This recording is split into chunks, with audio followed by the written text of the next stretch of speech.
আল্লাহ ডাক দিয়ে বললেন, হাবিব, এমন কোন সৃষ্টি নাই যে সৃষ্টি রব আমি না।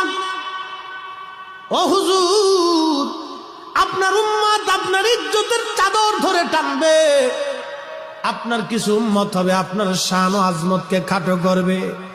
আমি আল্লাহ আপনাকে একটা মর্যাদা দিলাম, ওয়ামা আরসালনাকা ইল্লা রাহমাতাল লিল আলামিন। আল্লাহ ডাক দেখা, হাবিব, আমি আল্লাহ আসমানের রব, আপনি নবী আসমানের রহমত।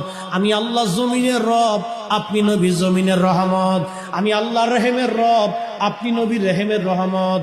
আমি আল্লাহ বরজখের রব, আপনি নবী বরজখের রহমত। আমি আল্লাহ মেহশরের রব, আপনি নবী মেহশরের রহমত।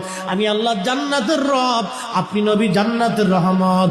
আমি আল্লাহ আরোহর রব,